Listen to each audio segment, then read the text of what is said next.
बिस्मिल्लाहिर्रहमानिर्रहीम। अस्सलाम वालेकुम स्टूडेंट्स, कैसे हैं आप सब। हम लोग कर रहे थे एक्सरसाइज 3.2 क्लास 9 नई किताब के मुताबिक। पहले 4 सवाल हम लोगों ने हल कर लिए थे। आज इसका क्वेश्चन नंबर 5 और इस एक्सरसाइज में अगर कोई सबसे ज्यादा इंपॉर्टेंट लॉन्ग रहने वाला है तो वो यही क्वेश्चन होगा। इसको बड़े ध्यान से अच्छे से समझ लें, एक एक कॉन्सेप्ट आपको क्लियर करवाऊंगा। चलते हैं सवाल की तरफ।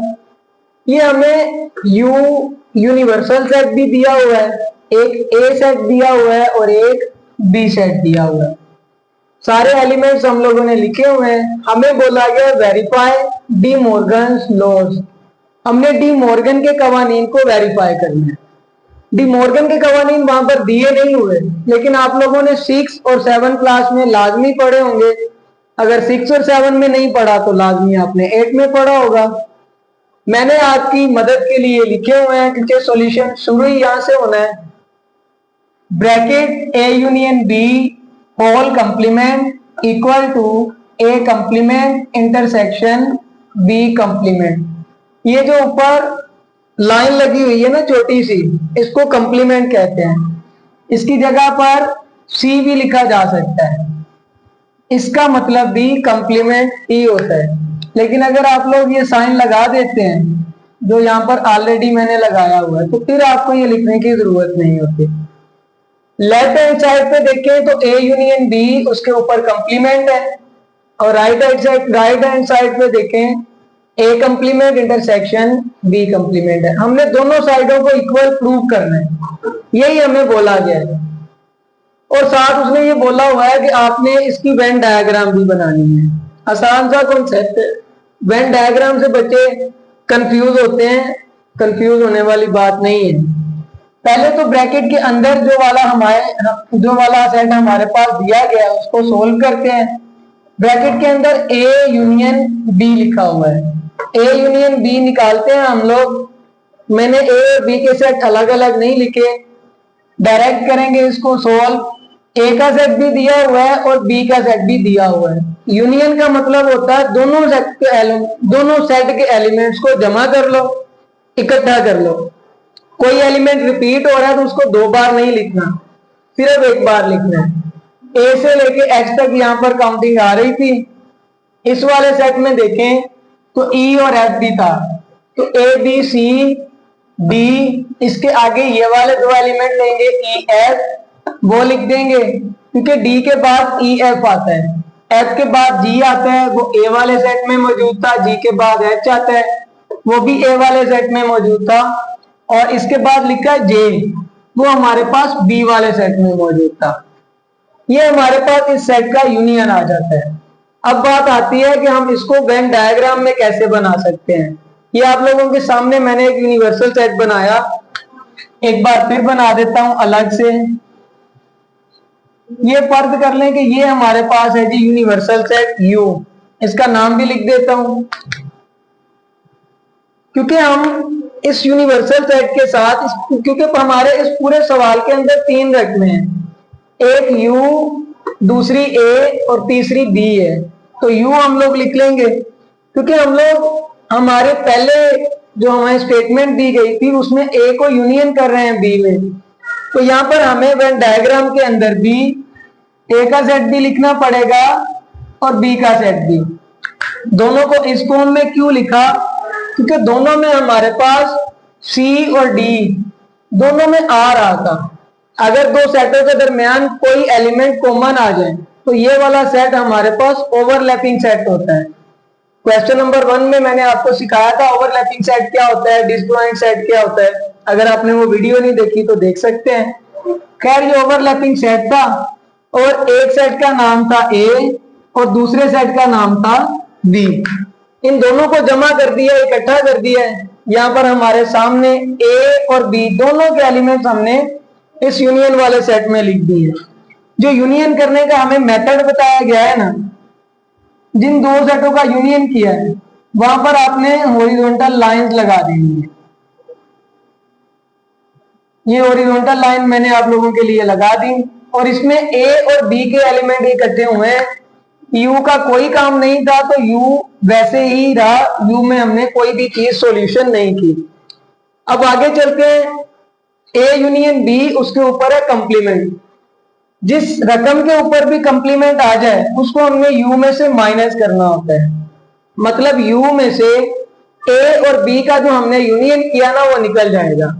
a और b का यूनियन ये हमारे पास सारा लिखा हुआ है, सही है। तो ये सारे का सारा अगर हम लोग u में से निकाल दें तो हमारे पास खाली i बच जाएगा। तो मैंने यहाँ पर डायरेक्ट लिख दिया i, और ये हमारा लेफ्ट हैंड साइड का आंसर था। अगर इसकी वेन डायग्राम बनाएं तो u का सेट, a का सेट और b का सेट तीनों लिखेंगे। a और b तो हमारे पास माइनस हो गए, तो ये हम लोग इन दोनों को नहीं लिखेंगे, बाकी सारे हिस्से को शेडेड कर देंगे। शेडेड कैसे कि आपने सिर्फ वहां पर लाइन लगा देनी है और उन लाइंस को आपने a और b में मर्ज नहीं करना, क्योंकि a और b के सेट हम लोगों ने माइनस कर दिए। सही है, ये आप लोगों के लिए पहले ही सोल्व करके रखा हुआ है ताकि टाइम हमारे पास सेव हो। ये देखें हमारे पास लेफ्ट हैंड साइड की ये डायग्राम बन गई। आगे चलते हैं राइट हैंड साइड की तरफ। राइट हैंड साइड में a complement intersection b complement आ रहा है।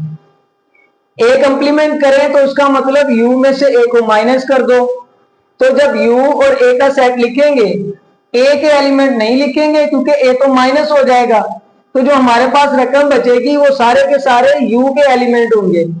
जैसे a के ये एलिमेंट थे a b c d g h, ये सारे के सारे अगर यूनिवर्सल सेट में से निकल जाएं तो बाकी हमारे पास बचता है e f i j, वो हम लोग a कंप्लीमेंट के सेट में लिख लेंगे। और ये e f i j universal के बचे हैं, इसलिए जब वेन डायग्राम बनाएंगे तो यूनिवर्सल को, जो यूनिवर्सल का सेट है उसको हम लोग शेडेड कर देंगे। ए सेट का कोई काम नहीं है। इसका दूसरा मेथड ये मैंने आपके साथ शेयर किया हुआ है। दूसरे मेथड में क्योंकि हमारे पास तीन तरह के सेट आ रहे हैं, एक यूनिवर्सल सेट है और एक सेट ए और एक सेट बी है, तीनों को लिख देंगे। यहां से हमने सिर्फ ए का कंप्लीमेंट लिया है, मतलब ए का सेट निकाल देना है, बाकी सारे एलिमेंट्स को शेडेड कर देना है कि वो हमारे पास बच चुके हैं।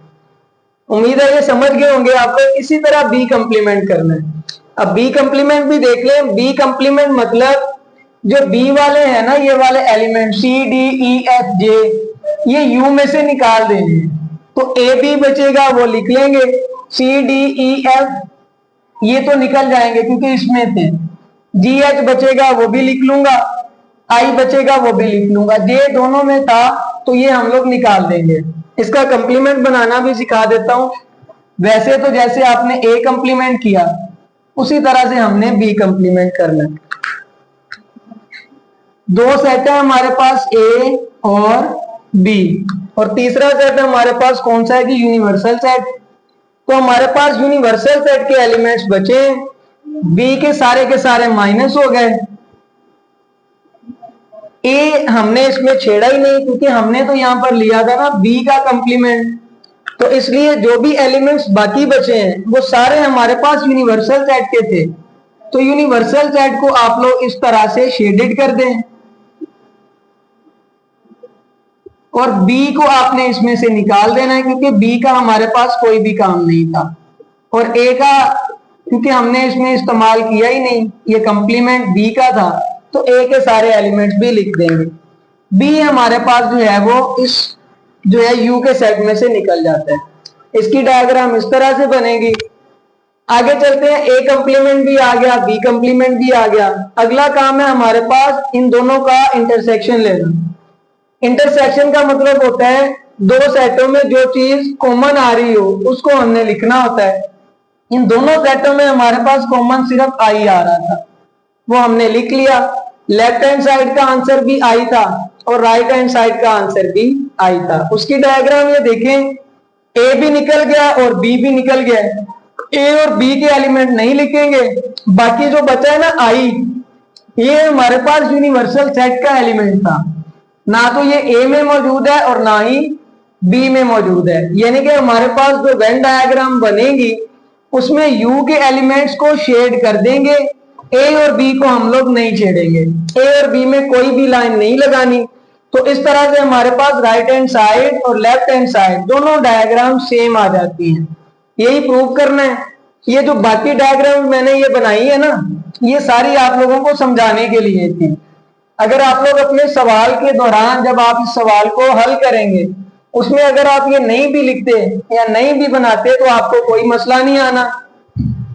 ये दो डायग्राम आपको बनाना लाजमी है, ए यूनियन बी कंप्लीमेंट और ए इंटरसेक्शन बी कंप्लीमेंट। ये दोनों डायग्राम आपके लिए जरूरी हैं।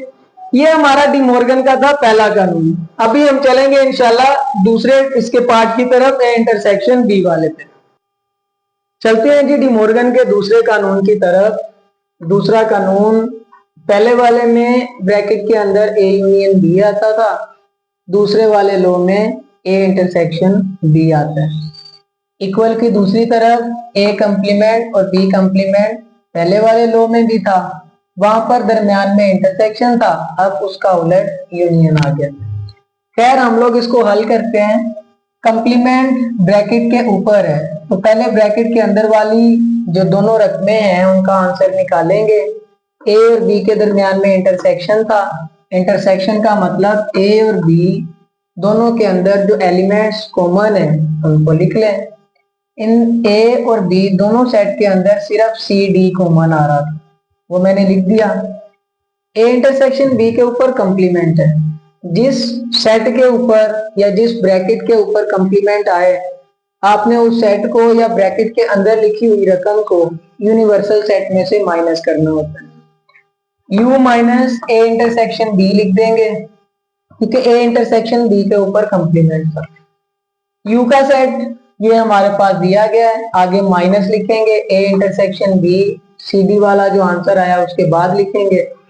तो इसका मतलब यू में से ए इंटरसेक्शन बी वाला आंसर निकल जाएगा। तो ए इंटरसेक्शन बी था सी डी, तो अगर आप यू में से सी डी निकाल दें तो बाकी A B E F G H I J बच जाएगा, वो मैंने यहाँ पर लिख दिया। लेफ्ट हैंड साइड पे हमारा इतना ही काम था, तो इसके साथ मैंने लिख दिया कि ये लेफ्ट हैंड साइड है। अब चलते हैं इसकी वेन डायग्राम बनाने पे। वेन डायग्राम, क्योंकि इसमें तीन सेट थे, एक यूनिवर्सल, एक ए और दूसरा बी, ये तीन सेट थे। इन तीनों को इकट्ठा लिख लेंगे, यूनिवर्सल को ट्रायंगल की सूरत में और बाकी ए और बी सेट को सर्कल की सूरत में। दोनों को सर्कल बना लेंगे। इन दोनों को आपस में मिलाया क्यों? क्योंकि इनमें कोई ना कोई चीज कॉमन आ रही है। जैसे ए और बी में देखें तो सी डी हमारे पास दोनों में आ रहा था। अगर दो सेटों के दरमियान कोई एलिमेंट्स कॉमन आ रहे हो तो वो हमारा ओवरलैपिंग सेट होता है। तो ए और बी ओवरलैपिंग सेट थे। यू में से हमने ए इंटरसेक्शन बी को माइनस करना है, तो ए इंटरसेक्शन बी था हमारे पास सी डी, सिर्फ यही निकलेगा। बाकी हमारे पास सारे एलिमेंट्स जो हैं वो बच जाते हैं, A B E F G H I J. ये सारे के सारे कोई एलिमेंट्स तो ए में आ रहे हैं, कोई बी में, और सारे के सारे यू में तो मौजूद हैं ही। तो हमें इसमें करना क्या होगा, वेन डायग्राम कैसे बनानी होगी। ये जो हमारा इंटरसेक्शन वाला पार्ट है ना, इसको आपने निकाल देना बस, सही है। इसको मैं मिटा रहा हूं क्योंकि ये आपको दिखाने के लिए ही सिर्फ मैंने बनाया था। इसके अलावा बाकी सारी चीजें बच जाती हैं, सिर्फ ये सी और डी ही निकलते हैं। तो बाकी सारे हिस्से को शेडेड कर दें। सिर्फ आपने ये वाला हिस्सा शेड नहीं करना जो कि दोनों में कॉमन था, क्योंकि वो हमने माइनस कर दिया है। तो इस तरह से इसकी हमारे पास वेन डायग्राम बन जाएगी। उम्मीद है आप लोगों को ये समझ आ रहा होगा। अगर नहीं समझ आए तो आप मुझे बता सकते हैं, मैं फिर दोबारा आपको अच्छे से समझा दूंगा। ये लेफ्ट हैंड साइड था ए इंटरसेक्शन बी और उसके ऊपर था कंप्लीमेंट, मतलब जो इंटरसेक्शन आए उसको आपने यू में से माइनस कर देना है। मैंने माइनस किया तो इस तरह की डायग्राम बन जाती है। आगे चलते हैं राइट हैंड साइड की तरफ। वहां पर ए कंप्लीमेंट और बी कंप्लीमेंट हमने पहले भी फाइंड किए थे। ए कंप्लीमेंट का आंसर ई एफ आई जे आया था, यू में से ए माइनस करने के बाद। बी का complement A B G H I आया था। अगला काम है इन दोनों को यूनियन करना। इकट्ठा लिखना। जब इन दोनों का हम यूनियन लेते हैं तो ये सारे एलिमेंट्स लिखे जाते हैं। अगर आप इन तीनों सेट को गौर से देखें तो सिर्फ सी डी एब्सेंट होगा, सी डी निकले हैं, बाकी सारे के सारे एलिमेंट्स लिखे गए हैं। तो यही हमारे लेफ्ट हैंड साइड के एलिमेंट्स थे, यही राइट हैंड साइड के एलिमेंट है। तो सेम हमारे पास डायग्राम भी फिर वही बनेगी कि जो इंटरसेक्शन वाला पोर्शन है उसको माइनस कर दो, बाकी ए बी यू जितना भी इनका पोर्शन बचा हुआ है उसे आपने हाईलाइट कर देना है, शेडेड कर देना है, लाइनें लगा देनी है। जिस तरह से आपको आसानी हो आप लोग कर सकते हैं। ये मैं आप लोगों के सामने इसकी डायग्राम बना रहा हूं। बच्चों को इसमें मुश्किल आती है सिर्फ डायग्राम बनाने में, तो डायग्राम बनाना बिल्कुल आसान काम है। अगर आप अपना लेक्चर अच्छे से समझ लेते हैं तो आपको इंशाल्लाह डायग्राम बनाने में मुश्किल नहीं आएगी। ये देखिए हमारे पास जिस तरह लेफ्ट हैंड साइड और राइट हैंड साइड का आंसर इक्वल है, ऐसे ही हमारे पास ये दोनों डायग्राम भी इक्वल है। ये हमारे पास जो डायग्राम बनी थी ये बनी थी जी ए इंटरसेक्शन बी कंप्लीमेंट के लिए, और ये वाली जो हमारे पास डायग्राम बनी है ए कंप्लीमेंट यूनियन बी कंप्लीमेंट के लिए बनी है। दोनों इक्वल है, यही हमने वेरीफाई करना था। चलते हैं इससे अगले सवाल की तरफ। चलते हैं क्वेश्चन नंबर 6 की तरफ। यूनिवर्सल सेट हमें दिया हुआ है 1 से लेके 20 तक नंबर गिनती, और ए सेट दिया हुआ है 1 से लेके 20 तक ओड नंबर। याद रहे ओड नंबर वो नंबर होते हैं जो 2 के टेबल में नहीं जाते। अच्छा, स्टेटमेंट हमें क्या है, पहले वाले पार्ट में A union A complement is equal to U. हम इसको प्रूव करते हैं। ए तो हमारे पास सेट दिया हुआ है, ए कंप्लीमेंट नहीं दिया हुआ। पहले ए कंप्लीमेंट निकालता हूं। जिस सेट के ऊपर भी कंप्लीमेंट का साइन आए उसे यूनिवर्सल सेट में से माइनस करना होता है। यूनिवर्सल सेट हमारे पास 1 से 20 तक गिनती, वो मैंने लिख दी। माइनस कर दूंगा इसमें से ए का सेट, ए वाले सारे ओड नंबर मैंने लिख दिए। माइनस करना क्या होता है, पहले वाले सेट में जो रकम है अगर वो दूसरे वाले सेट में भी है तो वो माइनस हो जाती है। जैसे 1 माइनस 1 खत्म हो जाएगा, उसको नहीं लिखूंगा। 2 माइनस, इस तरफ तो 2 है ही नहीं तो इसको लिख लूंगा। 3 माइनस 3 खत्म हो जाएगा, इसको नहीं लिखूंगा। 3 के बाद 4 आता है, 4 लिख लूंगा। 5 यहाँ पर है, माइनस हो जाएगा, 5 में से खत्म, तो इसके बाद 6 लिखूंगा। इसी तरह से जो चीजें खत्म हो रही हैं वो मैंने खत्म कर दी, और हमारे पास ये सारे के सारे इवन नंबर बच गए, और जितने भी थे वो गिनती में से माइनस हो गए। कंप्लीमेंट आ गया। अगला काम क्या है, कंप्लीमेंट को यूनियन करो ए में, तो मैंने लिख दिया ए यूनियन ए कंप्लीमेंट। ए का सेटअप पहले लिख लूंगा, सारे के सारे ओड नंबर, यूनियन करना है ए कंप्लीमेंट में। कंप्लीमेंट में मेरे पास सारे के सारे इवन नंबर्स आ गए थे। यूनियन का मतलब होता है इकट्ठा करना, तरतीब से लिखना, कोई चीज रिपीट नहीं करना और ना ही कोई नंबर छोड़ना है। 1 इस तरफ है, 2 इस तरफ, 1 पहले आता है, 2 बाद में लिख दूंगा। 3 इस सेट में है और 4 इस सेट में, 3 और 4 को तरतीब से लिख दूंगा। इसी तरह 5, फिर 6, फिर 7, फिर 8, फिर 9, 10 चलते जाएंगे, 20 तक हमारे पास नंबर पूरे हो जाएंगे। अगर आप ए यूनियन ए कंप्लीमेंट का आंसर देखो तो 1 से लेके 20 तक गिनती बनी हुई है, 1 से लेके 20 तक नेचुरल नंबर। तो हमारे पास स्टेटमेंट भी यही थी कि जब आप लेफ्ट हैंड साइड का आंसर निकालेंगे तो यूनिवर्सल सेट के इक्वल आएगी। तो यूनिवर्सल सेट भी तो वही था, 1 से लेके 20 तक नेचुरल नंबर। तो ये सवाल हमारा यही तक था, सोल्व हो जाता है। इसके अगले पार्ट की तरफ चलते हैं इसके दूसरे पार्ट की तरफ। ये हमारे पास ए इंटरसेक्शन यू लिखा हुआ है। ए को इंटरसेक्ट करना है यू में, वो इक्वल किसके आएगा, ए के। जो लिखा हुआ है हम उसको परफॉर्म करते हैं। ए इंटरसेक्शन यू, ए का सेट पहले है, ए में सारे के सारे हमारे पास ओड नंबर हैं 19 तक, ये लिख दूंगा। इंटरसेक्ट करना है यू वाले सेट को, यू में सारी की सारी हमारे पास गिनती है 1 से लेके 20 तक नंबर। इंटरसेक्ट का मतलब होता है जो दोनों तरफ चीज कॉमन आ रही हो। 1 दोनों सेट में आ रहा है लिख लूंगा, उसके बाद 3 है दोनों सेट में आ रहा है लिख लूंगा, 5 है दोनों सेट में आ रहा है लिख लूंगा। इसी तरह सारे हमारे पास जितने भी ओड नंबर्स हैं वही कॉमन आएंगे, और ये सारे के सारे ओड नंबर हमारे पास यही तो हैं ए के बराबर। यही हमने प्रूव करना था। ए इंटरसेक्शन यू इक्वल आता है जी 1 है। चलते हैं इसके नेक्स्ट पार्ट ए इंटरसेक्शन ए की तरफ। ए कंप्लीमेंट है, पहले सवाल लिख लेता हूं। A intersection A complement is equal to खाली सेट। कंप्लीमेंट हमने वैसे तो पहले वाले पार्ट में निकाला था, लेकिन इसमें दोबारा दिया हुआ है तो दोबारा निकालेंगे। u माइनस ए, u का सेट है हमारे पास 1 से लेके 20 तक नंबर्स।